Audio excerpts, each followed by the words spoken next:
ஆரோக்கியம் ஆரோக்கியம் நேயர்கள் அனைவருக்கும் அன்பான வணக்கங்கள். நான் ஸ்ரீவர்மா மருத்துவமனையின் மகளிர் சிறப்பு மருத்துவர் ஜெயருபா. இந்த நாள் இனிய நாளாக அமைய என்னுடைய மனமார்ந்த வாழ்த்துக்களும் பிரார்த்தனைகளும்.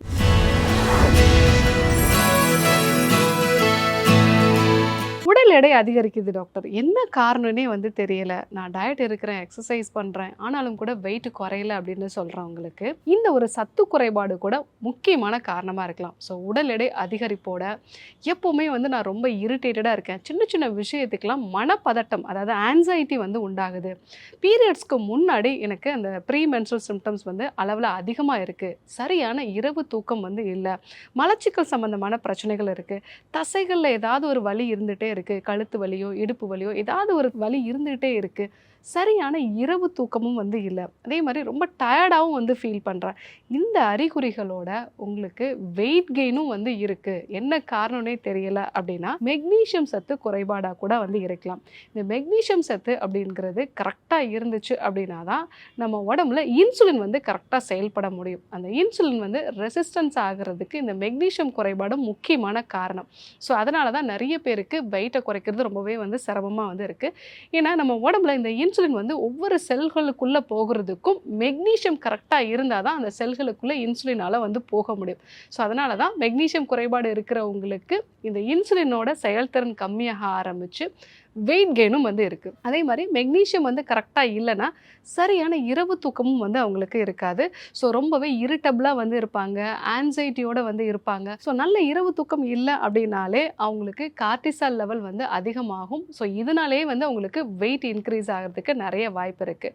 ஸோ அதே மாதிரி மெக்னீஷியம் குறைபாடு இருந்தது அப்படின்னா அவங்களுக்கு மலச்சிக்கல் சம்பந்தமான பிரச்சனைகள், செரிமான கோளாறுகளும் இருக்கும். ஸோ அந்த மாதிரி செரிமான கோளாறுகள் இருக்கும் பொழுது வயிறு மந்தமாகி அவங்களுக்கு தொடர்ந்து ரத்தத்தில் சர்க்கரையோட அளவு அதிகமாக இருக்கும். ஸோ இதனாலேயும் வெயிட்டை குறைக்கிறது அப்படிங்கிறது ரொம்பவே அவங்களுக்கு சிரமமாக இருக்கும்.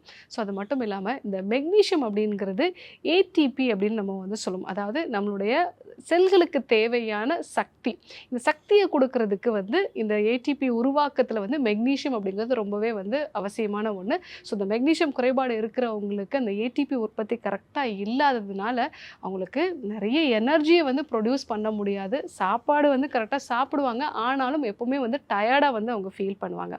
இன்னொன்று, இந்த மெக்னீஷியம் குறைபாடு இருக்கிறவங்களுக்கு ரொம்ப ஈஸியாக இரிட்டேட் ஆகிறதுனால அவங்களுக்கு சர்க்கரை வியாதி, ரத்த அழுத்தம் இந்த மாதிரியான பிரச்சனைகளும் இருக்கிறதுனால கம்ஃபர்ட் ஈட்டிங்கும் இருக்கும். அதே மாதிரி ரொம்பலாம் ஸ்ட்ரெஸ் ஆகும்போது உணவை சாப்பிடக்கூடிய ஒரு நிலை, கிரேவிங்ஸ் நிறைய இருக்கிறது, இதெல்லாமே இந்த மெக்னீஷியம் குறைபாடில் இருக்கும். ஸோ இதனால தான் இந்த மெக்னீஷியம் சத்து குறைபாடு இருக்கிறவங்களுக்கு வெயிட் அதிகமாகிறது, வெயிட்டை குறைக்கிறதும் ரொம்ப கஷ்டமாக இருக்குது. ஸோ இந்த அறிகுறிகள்லாம் இருக்குது. முக்கியமாக சுகர் கிரேவிங்ஸ் நிறைய இருக்குது, மசில்ஸ் எப்போவுமே வீக்காக இருக்குது, ரொம்ப டயர்டாக ஃபீல் பண்ணுறேன், சரியான இரவு தூக்கம் இல்லை, ஆன்சைட்டி இருக்குது, மலச்சிக்கல் சம்மந்தமான பிரச்சனைகளும் இருக்குது.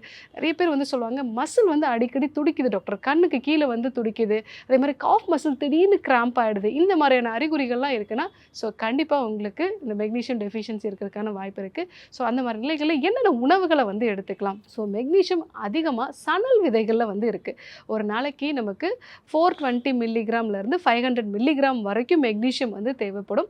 ஸோ சணல் விதைகளில் கிட்டத்தட்ட 196 மில்லிகிராம் அளவுக்கு நமக்கு சணல் விதைகள்லேருந்து மெக்னீஷியம் கிடைக்குது. ஸோ ஒரு அவுன்ஸ் அளவுக்கு நம்ம சணல் விதைகளை எடுத்துட்டோம் அப்படின்னாலே நமக்கு தேவையான அளவுக்கு மெக்னீஷியமில் பாதி நமக்கு கிடைச்சிடுது. அதே மாதிரி பூசணி விதைகள், இந்த பூசணி விதைகளில் 156 மில்லிகிராம் அளவுக்கு மெக்னீஷியம் இருக்குது. ஸோ ஒரு அவுன்ஸ் அளவுக்கு நம்ம டெய்லி பம்கின் சீட்ஸ் நம்ம எடுத்துக்கலாம்.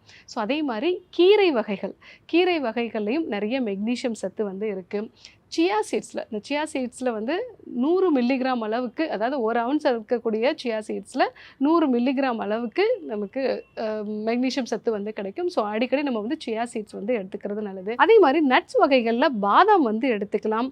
ஸோ இதில் எல்லாத்துலேயுமே மெக்னீஷியம் சத்து நிறைய இருக்குது. டார்க் சாக்லேட் எடுத்துக்கலாம், வாழைப்பழம் எடுத்துக்கலாம், இது எல்லாத்துலேயுமே மெக்னீஷியம் சத்து அதிகமாக இருக்குது. ஸோ இந்த வகையான உணவுகளை நம்ம ரெகுலராக எடுத்துகிட்டு ஒரு நாளைக்கு குறைஞ்சபட்சம் நமக்கு 400 மில்லிகிராம்லேருந்து 500 மில்லிகிராம் மில்லிகிராம் அளவுக்கு மெக்னீஷியம் கிடைக்கிற மாதிரி நம்ம உணவு முறைகளை வந்து கரெக்டாக ஃபாலோ பண்ணோம் அப்படின்னா ஸோ வெயிட்டை குறைக்கிறதும் வந்து ஈஸியான ஒரு விஷயமா இருக்கும். ஸோ வெயிட்டை குறைக்கிறதுல நிறைய பேர் வந்து இந்த ஒரு சத்தை தான் வந்து கரெக்டாக தெரிஞ்சுக்கிறது இல்லை. ஸோ மெக்னீஷியம் குறைபாடு இருக்குது அப்படின்னா வெயிட்டை குறைக்கிறது உங்களுக்கு சிரமமாக வந்து இருக்கும். ஸோ கூடுதலாக நான் சொன்ன இந்த அறிகுறிகள்லாம் இருக்குது அப்படின்னா உணவு முறைகளை கரெக்டாக ஃபாலோ பண்ணுங்கள். பட் டாக்டர் நான் இதெல்லாமே நான் எடுத்துக்கிறேன், ஆனாலும் வந்து எனக்கு மெக்னீஷியம் குறைபாடு இருக்குதுன்னு சொல்கிறவங்க முதல்ல டீடாக்ஸ் பண்ணுங்கள். உங்களுடைய செரிமானம் வந்து கரெக்டாக இல்லை அப்படின்னா நீங்கள் சாப்பிட்ற உணவுகளை வந்து உங்களால் வந்து சத்துக்களை எடுத்துக்க முடியாது. ஸோ அதனால் ஒரு முறை டீடாக்ஸ், அந்த டீடாக்ஸுங்கிறது 7 நாள் எடுத்துக்கொள்ளக்கூடிய இந்த நெய் மருந்து சிகிச்சை, இந்த மாதிரியான ஒரு டீடாக்ஸ் வந்து எடுத்துக்கிட்டீங்க அப்படின்னா ஸோ உங்களோட வயிற்றில் இருக்கக்கூடிய இன்ஃப்ளமேஷன் வந்து ஓரளவுக்கு குறைய ஆரம்பிக்கும். அடுத்ததாக நான் சொன்ன இந்த உணவுப் பொருட்கள்லாம் எடுத்துகிட்டு நீங்கள் கரெக்டாக எக்ஸசைஸோ டயட்டு உங்கள் ஸ்ட்ரெஸ் மேனேஜ்மெண்ட் இதெல்லாம் ஃபாலோ பண்ணிங்க அப்படின்னா வெயிட்டை குறைக்கிறது சுலபமான ஒரு விஷயமா இருக்கும். ஸோ இன்றைக்கி உடல் எடை அதிகரிப்பில் இந்த மெக்னீஷியம் சத்து குறைபாடான என்னென்ன அறிகுறிகள்லாம் வந்து இருக்கும், அதற்கான உணவு முறைகளை பற்றி நம்ம தெரிஞ்சுக்கிட்டோம். கண்டிப்பாக ஃபாலோ பண்ணி பாருங்கள். இதே போன்று ஒரு நல்ல தகவலோடு உங்களை சந்திக்கிறேன். நன்றி, வணக்கம்.